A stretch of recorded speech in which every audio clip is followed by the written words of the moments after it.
નમસ્કાર. એક નાજુક પ્રશ્નથી શરૂઆત કરીએ. આપણે એકલા પડવાનો ભય કેમ અનુભવીએ છીએ? ઘણા લોકો કહે છે કે અમને એકલા રહેવું ગમતું નથી. શાંતિમાં બેસવું મુશ્કેલ લાગે છે. ફોન વગર બેસવું અશક્ય લાગે છે. કોઈ સાથે વાત ન હોય તો અંદર બેચેની શરૂ થાય છે. પણ શું ખરેખર એકલાપણું જ મુશ્કેલ છે કે કંઈક બીજું? અહીં એક મહત્વની વાત સમજીએ. એકલા હોવું અને એકલાપણું અનુભવવું બંને એક જેવી વાત નથી. તમે એકલા હોઈ શકો, પણ અંદરથી શાંત હોઈ શકો.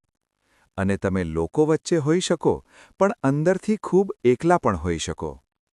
તો પ્રશ્ન એ છે, ભય એકલા હોવાનો નથી, ભય છે પોતાની સાથે રહેવાનો. જ્યારે આસપાસ કોઈ નથી, ત્યારે ધ્યાન બહારથી અંદર આવે છે. અને અંદર શું છે? વિચારો. અપૂર્ણ લાગણીઓ, જૂની યાદો, અનુત્તરિત પ્રશ્નો. આ બધું સામાન્ય રીતે દોડમાં છુપાઈ જાય છે. પણ જ્યારે આપણે એકલા બેસીએ છીએ, ત્યારે એ બધું થોડું સ્પષ્ટ દેખાય છે. અને કદાચ એ જ અસ્વસ્થ બનાવે છે. અહીં એક નાજુક સમજ છે. આપણે ઘણીવાર સંબંધો ફક્ત પ્રેમ માટે નથી રાખતા.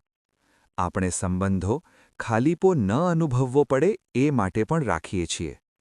કોઈ સાથે વાત ચાલતી રહે, કોઈ અવાજ આસપાસ રહે, કોઈ ધ્યાન બહાર જ રહે. કારણ કે અંદરની શાંતિને આપણે જાણતા નથી.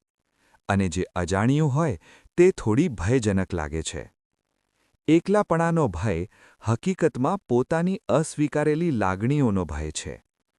જ્યારે આપણે પોતાની અંદર શું ચાલી રહ્યું છે એને જોવાનું ટાળીએ છીએ, ત્યારે એકલાપણું મોટું લાગે છે.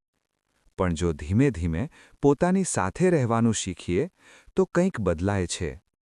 પ્રથમ થોડું અશાંત લાગે છે. વિચારો વધુ આવે છે. બેચેની વધી શકે છે.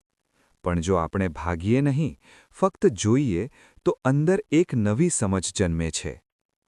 પોતાની સાથે રહેવું શરૂઆતમાં મુશ્કેલ લાગે છે, કારણ કે આપણે પોતાને ઓળખતા નથી.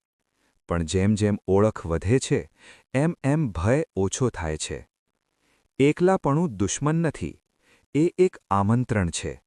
પોતાની સાથે ફરીથી મળવાનું. આનો અર્થ એવો નથી કે સંબંધો છોડવા. માનવ સંબંધો જરૂરી છે. પ્રેમ જરૂરી છે.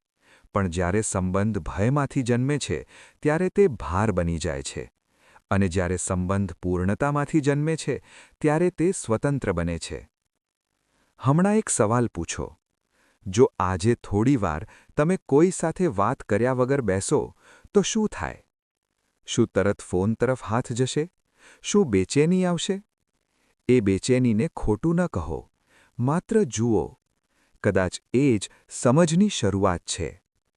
એકલાપણાનો ભય ધીમે ધીમે ઘટે છે જ્યારે આપણે પોતાની અંદરની દુનિયા સાથે મિત્રતા કરીએ છીએ. આ વિચાર સાથે આ વાત અહીં અટકાવીએ. જો આજે થોડીવાર પોતાની સાથે શાંતિથી બેસવાનો પ્રયત્ન કરો, તો એટલું પૂરતું છે. આભાર.